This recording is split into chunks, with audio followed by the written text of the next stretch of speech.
Welcome to movie brand. ഒരു ഇടവേളയ്ക്ക് ശേഷം കൊച്ചിയിൽ നടി ആക്രമിക്കപ്പെട്ട കേസ് വീണ്ടും വാർത്തകളിൽ ഇടം നേടുകയാണ്. കേസിലെ ഒന്നാം പ്രതിയായ പൾസർ സുനിയുടെ ചില വെളിപ്പെടുത്തലുകളാണ് ഇപ്പോഴത്തെ ചർച്ചകൾക്ക് ആധാരം. നടി ആക്രമിക്കപ്പെട്ട കേസിലെ 8ാം പ്രതിയും നടനുമായ ദിലീപിന് കനത്ത തിരിച്ചടിയായേക്കാവുന്ന വെളിപ്പെടുത്തലുമായി രംഗത്തെത്തിയിരിക്കുകയാണ് ഒന്നാം പ്രതി പൾസർ സുനി. നടിയെ ആക്രമിക്കാൻ കൊട്ടേഷൻ നൽകിയത് ദിലീപാണെന്നാണ് പൾസർ സുനി വെളിപ്പെടുത്തുന്നത്. ഒരു TV ചാനൽ നടത്തിയ സ്റ്റിംഗ് ഓപ്പറേഷനിലാണ് സുനിയുടെ വെളിപ്പെടുത്തൽ.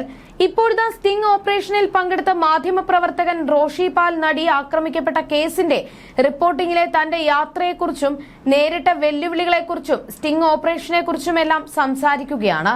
പൾസർ സുനിയുമായി ബന്ധമില്ലെന്നത് 8ാം പ്രതിയായ ദിലീപിന്റെ വാദമായിരുന്നു. അത് പൂർണ്ണമായും പൊളിക്കുന്ന വെളിപ്പെടുത്തലായിരുന്നു അന്തരിച്ച സംവിധായകൻ ബാലചന്ദ്രകുമാർ നടത്തിയത്. പൾസർ സുനിയെ ദിലീപിന്റെ വീട്ടിൽ കണ്ടെന്നും ദിലീപിന്റെ സഹോദരനൊപ്പം ഞങ്ങൾ ഒരുമിച്ച് യാത്ര ചെയ്തു എന്നുമാണ് അദ്ദേഹം വെളിപ്പെടുത്തിയത്. പോലീസ് അത് അന്വേഷിച്ചിരുന്നു. താമസിച്ച ഹോട്ടലിൽ ടവർ ലൊക്കേഷൻ വെച്ച് എല്ലാം പോലീസ് അത് സ്ഥിരീകരിച്ചു.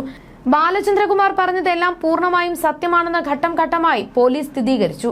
നടി കേസുമായി മുന്നോട്ടു പോകുമ്പോൾ പലതും മുന്നറിയിപ്പ് നൽകുന്നുണ്ട്.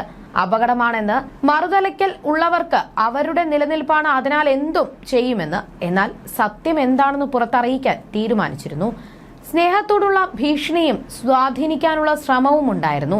ഇതൊന്നും ബാധിക്കാതിരുന്ന ആ കേസിനെ വൈകാരികമായി എടുത്തത് കൊണ്ടാണ് ആ പെൺകുട്ടിയുടെ ഒപ്പം നിൽക്കുക എന്നത് ഉത്തരവാദിത്തമായി ഏറ്റെടുക്കുകയായിരുന്നു. അവരുടെ അവസ്ഥയൊക്കെ മനസ്സിലാക്കിയപ്പോഴാണ് ഈ പോരാട്ടം ഉപയോഗിക്കാൻ പാടില്ലെന്ന് മനസ്സിലാക്കിയത്. ആ സംഭവത്തിന് ശേഷം നടിയും കുടുംബവും ഒക്കെ തീർത്തും ഒറ്റപ്പെട്ട അവസ്ഥയിലായിരുന്നു. കേസ് റിപ്പോർട്ടിങ്ങിനിടെ പലതും ഉണ്ടായിട്ടുണ്ട്. മുൻപ് സാഗർ വിൻസെന്റ് എന്ന സാക്ഷി ഈ കേസിൽ കൂറുമാറിയപ്പോൾ അത് അന്വേഷിക്കാൻ ആലപ്പുഴയിൽ പോയിരുന്നു. നിരന്തരം ബന്ധപ്പെട്ട് സംസാരിക്കാൻ തയ്യാറാകാതിരുന്നപ്പോഴാണ് നേരിട്ട് കാണാൻ പോയത്. എന്നാൽ ട്രാപ്പിലാക്കാനുള്ള ശ്രമമാണ് നടന്നത്. ഒരു സംഘം ആക്രമിക്കാൻ വന്നു. ഇത് മനസ്സിലാക്കി ഓട്ടോ ഡ്രൈവർ ഞങ്ങളെയും കൊണ്ട് രക്ഷപ്പെടുകയായിരുന്നു. അതൊരു അപകടം പിടിച്ച മേഖലയാണെന്ന് പിന്നീട് മനസ്സിലാക്കി. സാമൂഹിക മാധ്യമങ്ങളിലൂടെ ഭീഷണി വന്നു. സ്വാധീനിക്കാൻ വലിയ രീതിയിൽ ശ്രമം നടന്നു. വലിയ പദവിയിൽ ഇരിക്കുന്നവരാണ് സ്വാധീനിക്കാൻ ശ്രമിച്ചത്. ഒരു ദിവസം ഒരു ഭരണഘടനാ പദവിയിൽ ഇരിക്കുന്ന വ്യക്തി നികേഷ് കുമാറിനെ വിളിച്ച് എന്നെ സ്വാധീനിക്കാൻ ശ്രമിച്ചിരുന്നു. ഇത് ഞാൻ അറിഞ്ഞിരുന്നില്ല. പിന്നീട് ഇയാളുടെ വിശ്വസ്തൻ എന്നെ വിളിച്ചു. ഇക്കാര്യം നികേഷ് കുമാറിനോട് പറഞ്ഞപ്പോഴാണ് അദ്ദേഹത്തിന്റെ കോള് വന്നത് പറഞ്ഞത്. ഈ യാത്രയിലുടനീളം ദുരനുഭവമാണ് ഉണ്ടായത്. അതിജീവിതയുമായി സംസാരിച്ചപ്പോൾ അവർ പറഞ്ഞ അനുഭവങ്ങൾ മനസ്സിനെ വേട്ടയാടിക്കൊണ്ടേയിരുന്നു. അതിക്രമത്തെ കുറിച്ചല്ല, അവർ അതിനുശേഷം അനുഭവിച്ചതിനെ കുറിച്ച്.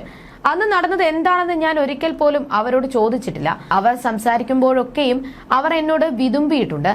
കോടതിയിൽ വെച്ച് ദൃശ്യങ്ങൾ ചോർന്ന സംഭവം വാർത്തയാകുമ്പോൾ നിയമവിദഗ്ധർ മുന്നറിയിപ്പ് നൽകിയിരുന്നു കോടതി അലക്ഷ്യമാകുമെന്ന്. എന്നാൽ കോടതി അലക്ഷ്യമായാലും ജനങ്ങൾ സത്യം അറിയണമെന്ന് തീരുമാനിക്കുകയായിരുന്നു. ആ വാർത്ത വന്നതോടെ ആ പെൺകുട്ടി വളരെ വിഷമത്തിലായി. തുടർന്നാണ് അവർ രാഷ്ട്രപതിക്ക് ദയാഹർജി അടക്കം നൽകുന്നത്. ഈ കേസിന്റെ പല സമയങ്ങളിലായി 21 പേരാണ് കൂറുമാറിയത്. അതിൽ തന്നെ സിനിമാ മേഖലയിലുള്ളവരാണ് കൂടുതൽ. ഈ പെൺകുട്ടിയൊപ്പം അഭിനയിച്ച ഒപ്പം നിൽക്കേണ്ടവരാണ് കൈവിട്ടത്. അതൊക്കെ സ്വാധീനത്തിന് വഴങ്ങിയാണെന്ന് പോലീസ് അന്വേഷണത്തിൽ കണ്ടെത്തിയിട്ടുണ്ട്. ആക്രമിക്കപ്പെട്ടതിന് ശേഷം സ്വന്തം നാടുപേക്ഷിച്ച് മറ്റൊരു നാട്ടിൽ അഭയം തേടേണ്ട സാഹചര്യം വന്നു ആ കുട്ടിക്ക്. ഇരുട്ടുമുറിയിൽ, അടച്ചിട്ട മുറിയിൽ കഴിഞ്ഞ ദിവസങ്ങൾ. കടുത്ത സൈബർ ആക്രമണങ്ങൾ, പീഡനം നേരിട്ട് തുടർച്ചയായ 5 വർഷവും അവർക്ക് സൈബർ ആക്രമണം നേരിടേണ്ടി വന്നു. ഈ സംഭവത്തിൽ ഇരയ്ക്കൊപ്പം നിൽക്കുകയാണ് വേണ്ടത്. മറുവശത്ത് ഉള്ളവരുടെ ഭാഗം കേൾക്കേണ്ട കാര്യം പോലുമില്ല. പൾസർ സുനി ജാമ്യം ലഭിച്ചു പുറത്തിറങ്ങിയതു മുതൽ അയാളെ കാണണമെന്നും ആ സംഭവത്തിൽ ആരാണ് കൊട്ടേഷൻ കൊടുത്തത് എന്നും ഇയാളെ കൊണ്ട് തന്നെ പറയിപ്പിക്കണമെന്ന് ആഗ്രഹിച്ചിരുന്നു. ഈ കേസിലെ 8ാം പ്രതി പറയുന്നത് പൾസർ സുനിയുമായി ബന്ധമില്ലെന്നും മുൻ ഭാര്യയും സുഹൃത്തും ചേർന്ന് ഈ കേസ് തന്റെ മേലിട്ട് കരിയർ തകർത്തു എന്നുമാണ്. ഇത് തെറ്റാണെന്ന് ബോധ്യമുണ്ടെങ്കിലും 1ാം പ്രതിയുടെ വായിൽ നിന്ന് തന്നെ സത്യം അറിയണമെന്നുണ്ടായിരുന്നു. പൾസർ സുനിയുടെ സുഹൃത്തായ മറ്റൊരാൾ വഴിയാണ് അയാളെ സമീപിക്കുന്നത്. നിരന്തരം ബന്ധപ്പെട്ടാണ് പോകുന്നത്. നിഗൂഢമായ ഒരു മേഖലയിൽ വെച്ചാണ് കാണുന്നത്. ഒരു വനമേഖലയാണ്. ഒന്ന് ഒച്ച വെച്ചാൽ പോലും പുറത്ത് കേൾക്കില്ലെന്ന അവസ്ഥ. ഉറപ്പായിരുന്നു അപകടമാണെന്ന്. ഒപ്പം ഇയാളെ ആശങ്കപ്പെടുത്തേണ്ടെന്ന് കരുതി മിണ്ടാതിരുന്നു. 15 മിനിറ്റിനുള്ളിലാണ് പൾസർ സുനി വരുന്നത്. ഒപ്പം ഒരു സംഘവും ഉണ്ടായിരുന്നു. കണ്ടാൽ തന്നെ അറിയാം കുറ്റവാളികളാണെന്ന്. ഏറെ സമയം സംസാരിച്ചിട്ടും അയാൾ മനസ്സ് തുറന്നില്ല. നിരീക്ഷിക്കുകയാണ് ഉദ്ദേശം എന്താണെന്ന്. പുസ്തകം എഴുതാനാണെന്ന് പറഞ്ഞ് വിശ്വസിപ്പിക്കാൻ ശ്രമിച്ചിട്ടും നടന്നില്ല. ഞങ്ങളെ ഭീതിപ്പെടുത്താനാണെന്ന് സുനി നോക്കിയത്. ഇപ്പോഴും കൊട്ടേഷൻ ഉണ്ടെന്ന് പറഞ്ഞു. കോഴിക്കോട് എന്റെ വീടിനടുത്തുള്ള കൊട്ടേഷ സംഘവുമായി ബന്ധമുണ്ടെന്നൊക്കെ എന്നെ പേടിപ്പിക്കുകയാണ് ലക്ഷ്യത്തോടെ പറഞ്ഞു. വഞ്ചിച്ചാൽ എണ്ണി ഉറപ്പാണ് എന്ന് ബോധ്യപ്പെടുത്തുകയായിരുന്നു ലക്ഷ്യം. പിന്നിൽ ഒരാൾ കത്തിയുമായി നിൽക്കുന്നുണ്ടായിരുന്നു. അന്ന് ഒളിക്യാമറയിൽ പകർത്താൻ ശ്രമിച്ചാൽ പണി ഉറപ്പായിരുന്നു. അതുകൊണ്ട് വിശ്വാസ്യത നേടിയെടുക്കാനാണ് ശ്രമിച്ചത്. 3 മണിക്കൂർ ശ്രമിച്ചാണ് സംസാരിച്ചത്. അങ്ങനെ കാറിൽ കയറി ഞാൻ തിരികെ വരാൻ നേരം ലാപ്ടോപ്പിൽ എന്റെ പുസ്തകത്തിന്റെ ചില ഭാഗങ്ങൾ എന്ന് പറഞ്ഞ് കാണിച്ചു കൊടുത്തു. അപ്പോൾ സുനിക്ക് വിശ്വാസമായി. അങ്ങനെ കുറച്ചിരിക്കാം, സംസാരിക്കാമെന്ന് എന്നോട് ഇങ്ങോട്ട് പറയുകയായിരുന്നു. അവിടെ പിടിച്ചു ഞാൻ. അങ്ങനെ മറ്റൊരു ദിവസം നേരിൽ കണ്ടു. വന്നപ്പോൾ തന്നെ മൊബൈൽ റെക്കോർഡ് ചെയ്യുന്നില്ലല്ലോ എന്ന് പറഞ്ഞു. കേൾക്കാൻ സുഖകരമല്ലാത്ത കാര്യങ്ങളാണ് അയാൾ പറഞ്ഞുകൊണ്ടിരുന്നത്.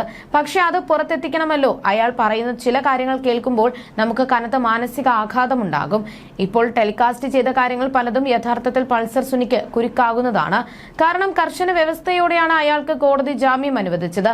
മാധ്യമങ്ങൾക്ക് മുൻപിൽ സംസാരിക്കരുതെന്ന് ആവശ്യപ്പെട്ടിട്ടുണ്ട്. അങ്ങനെയുള്ള സുനി മാധ്യമങ്ങളോട് സംസാരിച്ച് വീണ്ടും ജയിലിൽ പോകാൻ നിൽക്കുമോ? ഇതൊക്കെ പ്ലാൻഡ് ആണെന്ന് പറയുന്നവരോട് ഇതൊക്കെ ചോദിക്കാനുള്ളൂ എന്നുമാണ് റോഷിപാൽ പറയുന്നത്. ഏതാനും മാസങ്ങൾക്കുള്ളിൽ അന്തിമവാദം കേൾക്കാനിരിക്കെയാണ് പൾസർ സുനി ജയിൽ മോചിതനാകുന്നത്. പൾസർ സുനിക്ക് കർശന വ്യവസ്ഥകളോടെയാണ് കോടതി ജാമ്യം അനുവദിച്ചത്. വിചാരണ കോടതിയാണ് പൾസർ സുനിക്ക് ജാമ്യം അനുവദിച്ചത്.